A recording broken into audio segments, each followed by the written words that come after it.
بسم اللہ الرحمن الرحیم۔ السلام علیکم سامعین اکرام، آج سے ہزاروں سال قبل جزیرہ عرب کے جنوبی علاقوں میں یمن کے گرد و نواح میں ایک شہر آباد تھا جسے سبا کہتے تھے، اور وہاں آباد لوگوں کو قوم سبا کہہ کر پکارا جاتا تھا، جہاں کے لوگ نہایت نعمتوں اور راحتوں میں تھے۔ ہر طرف لہلہاتی فصلیں اور پھل سے لدے درخت موجود تھے، مگر یہ قوم شرک میں مبتلا تھی اور سورج کی پوجا کیا کرتی تھی۔ جب وہاں کے بادشاہ شرجیل بن مالک کی موت ہوئی تو اس کی بیٹی بلقیس نے حکومت کی باغ دوڑ سنبھالی۔ باس مورخین نے لکھا ہے کہ بلقیس کے والدین میں سے ایک جنات میں سے تھے، مگر اس نظریے کی کوئی واضح دلیل نہیں ملتی۔ ملکہ بلقیس ایک قابل عورت تھی جس نے یمن پر 9 سال نہایت ہی خوبصورتی سے حکومت کی۔ دنیا کے بیشتر علاقوں میں جو تجارت ہوتی تھی وہ صوبائیوں کے ہاتھ میں تھی۔ یہی وجہ تھی کہ یہ قوم نہایت ہی دولت مند تھی، مگر یہ وہ زمانہ تھا جب مشرق سے مغرب تک ایک عظیم موحد بادشاہ کی طاقتور حکومت اور جاہ و جلال کا ڈنکا بجتا تھا، جسے تاریخ میں سلمان ابن داؤد کے نام سے جانا جاتا ہے۔ حضرت سلمان علیہ السلام حضرت داؤد علیہ السلام کے بیٹے تھے، جبکہ یہ دونوں پیغمبر حضرت ابراہیم علیہ السلام کی اولاد میں سے ہیں۔ یہودی اور عیسائی حضرت سلمان علیہ السلام کو پیغمبر نہیں مانتے، بلکہ صرف ایک بادشاہ مانتے ہیں۔ قرآن میں یہ صاف طور پر بیان کیا گیا ہے کہ وہ اللہ تعالیٰ کے پیغمبر تھے۔ سورہ نساء کی آیت نمبر 163 میں ہے، یقیناً ہم نے آپ کی طرف اسی طرح وحی کی ہے جیسے کہ نوح علیہ السلام اور ان کے بعد والے نبیوں کی طرف کی، اور ہم نے وحی کی ابراہیم اور اسماعیل اور اسحاق اور یعقوب اور ان کی اولاد پر، اور عیسیٰ اور ایوب اور یونس اور ہارون اور سلمان کی طرف، اور ہم نے داؤد کو زبور عطا فرمائی۔ حضرت سلمان علیہ السلام بچپن ہی سے بہت زیادہ ذہین اور فیصلہ کرنے کے ماہر تھے۔ حضرت سلمان علیہ السلام کی حکومت انسانوں، چرندوں، پرندوں، جانوروں، حتیٰ کہ دنیا میں پائی جانے والی ہر چیز پر تھی۔ آپ علیہ السلام کو ہوا، جنات، چرندوں، پرندوں اور جانوروں پر حکمرانی عطا کی گئی تھی۔ ایک دن کا واقعہ ہے کہ حضرت سلمان علیہ السلام نے دربار لگایا تو جنوں، انس، جانور اور پرندے سب کے سب حاضر ہوئے، مگر ان کا چہیتا پرندہ ہدہد غائب تھا۔ آپ نے پوچھا، ہدہد کہاں ہے؟ جب وہ نظر نہ آیا تو سلمان علیہ السلام نے فرمایا، اگر وہ اپنی غیر حاضری کی کوئی مناسب وجہ پیش نہ کر سکا تو اسے ذبح کر دیا جائے گا۔ ابھی یہ گفتگو ہو رہی تھی کہ ہدہد حاضر ہو گیا۔ پوچھا گیا، تم کہاں تھے؟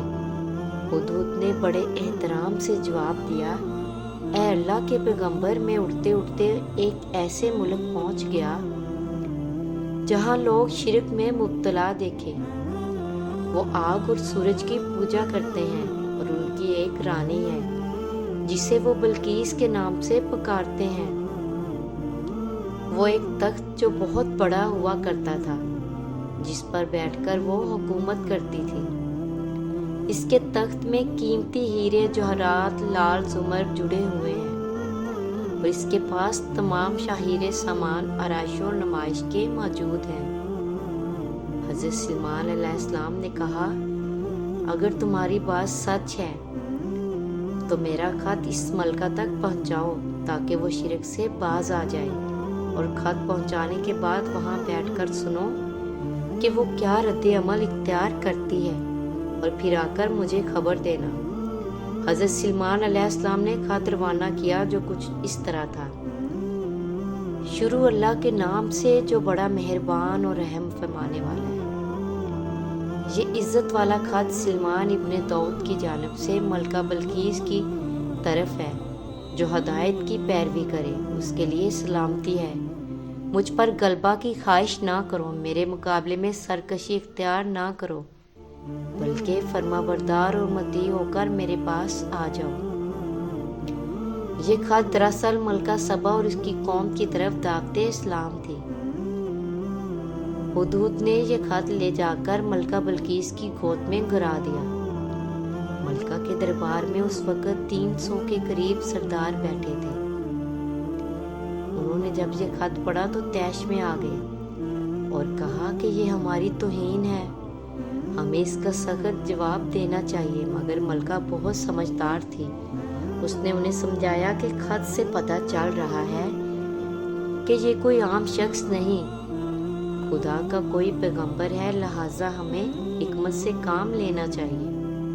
اس نے کہا، میں حضرت سلمان علیہ السلام کی طرف ایک تحفہ بھیجتی ہوں، اگر انہوں نے قبول کر لیا تو وہ بادشاہ ہے، میں اس سے جنگ کروں گی، لیکن اگر انہوں نے تحفہ قبول نہ کیا تو میں اس کی پیروی کروں گی، کیونکہ وہ نبی ہیں۔ ہدہد یہ ساری گفتگو سن رہا تھا۔ اس نے آ کر حضرت سلمان علیہ السلام کو ساری بات بتا دی۔ حضرت سلمان علیہ السلام نے جنات کو حکم دیا کہ شہر میں داخل ہونے والے راستے پر سونے چاندی کی اینٹوں کا فرش بچھا دیا جائے، راستے کے دونوں جانب سونے کی عجیب الخلقت جانور کھڑے کر دیے جائیں اور مال سلطنت کی تمام کرسیوں کو سونے کا کر دیا جائے، دربار کو ہیرے جواہرات سے مزین کیا جائے۔ ادھر بلقیس نے حضرت سلمان علیہ السلام کے لیے تحائف روانہ کیے، جن میں سونے کی اینٹیں، جوہرات، غلام، کنیزیں اور ملکہ کا ایک خط بھی تھا۔ جب یہ تمام تحائف لے کر قاصد حضرت سلمان علیہ السلام کے دربار میں پہنچے، انہوں نے جب یہ سب دیکھا تو شرمندہ ہوئے۔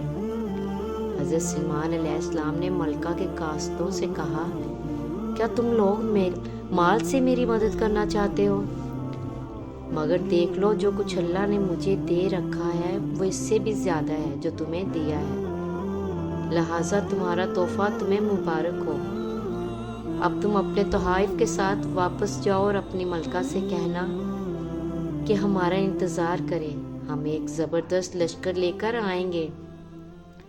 جب یہ خبر ملکہ بلقیس کو پہنچی تو وہ سمجھ گئی کہ واقعی یہ اللہ کے نبی ہیں، لہٰذا اس نے جنگ کی بجائے حضرت سلمان علیہ السلام کے دربار میں حاضر ہو کر اپنی اطاعت کا یقین دلایا۔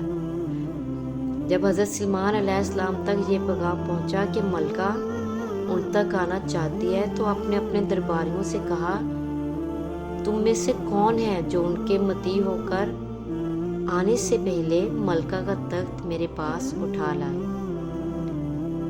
ایک دیو ہیکل جیل نے کہا، آپ کے دربار کو برخاست کرنے سے پہلے میں اسے لا سکتا ہوں، میں اس کام کی پوری قوت رکھتا ہوں اور امانت دار بھی ہوں۔ پھر ایک اور شخص جس کے پاس کتاب کا علم تھا، اس نے کہا، میں یہ تخت آپ کو آپ کے پلک جھپکنے سے قبل ہی لا دوں گا۔ پھر حضرت سلمان علیہ السلام نے اس تخت کو اپنے پاس رکھا ہوا دیکھا تو پکار اٹھے، یہ میرے پروردگار کا فضل ہے، تاکہ وہ مجھے آزمائے کہ میں شکر کرتا ہوں یا ناشکری، اور جو شکر کرتا ہے تو اس کا شکر اس کے اپنے ہی لیے مفید ہے، اور اگر کوئی ناشکری کرے تو میرا پروردگار بے نیاز ہے اور اپنی ذات میں بزرگ و برتر ہے۔ مفسرین کے مطابق وہ شخص حضرت سلمان علیہ السلام کا کوئی دوست تھا، جس کا نام آصف ابن برخیا بتایا جاتا ہے، اور بعض نے لکھا کہ وہ آپ کا خالہ زاد بھائی تھا۔ کہا جاتا ہے کہ اس تخت کی لمبائی 80 ہاتھ، عرض 40 ہاتھ اور اونچائی 30 ہاتھ تھی۔ اس میں موٹی سرخ یاقوت سب زمرے جڑے ہوئے تھے۔ حضرت سلمان علیہ السلام نے اس تخت میں رد و بدل کر دیا اور اسے پہلے سے بھی بہتر بنا دیا۔ جب ملکہ بلقیس حضرت سلمان علیہ السلام کے دربار میں حاضر ہوئی تو آپ نے پوچھا کیا تمہارا تخت بھی اسی طرح کا ہے؟ اس نے کہا یہ تو گویا ہو بہو وہی ہے، ہمیں تو پہلے ہی معلوم ہو گیا تھا اور ہم فرما بردار ہو چکے ہیں۔ بلکہ اس کے آنے سے پہلے حضرت سلیمان علیہ السلام نے ایسی عمارت بنانے کا حکم دیا جس کا فرش شیشے کا ہو، نیچے پانی جاری ہو، پانی میں مچھلیاں اور دوسرے آبی جانور ہو۔ حضرت سلیمان علیہ السلام اس عمارت میں اپنی شاہی تخت پر جلوہ افروز تھے اور شیشے کے نیچے سے پانی اپنی پوری آب و تاب سے بہہ رہا تھا، جبکہ اس کے اوپر شیشہ نظر نہیں آتا تھا، بلکہ اس کو اس محل میں لایا گیا۔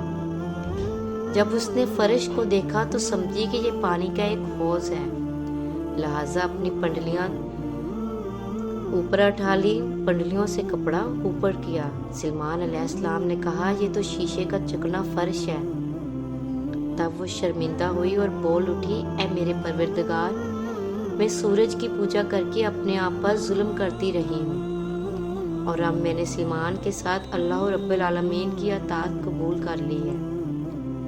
لہٰذا بلقیس پر یہ ظاہر ہو گیا کہ جس طرح وہ شیشے کے صحن کو پانی کا لہریں مارنے والا گہرا حوض سمجھ بیٹھی، اسی طرح اس نے اور اس کی قوم نے سورج کی چمک اور دمک دیکھ کر اسے معبود اور خدا سمجھ لیا تھا۔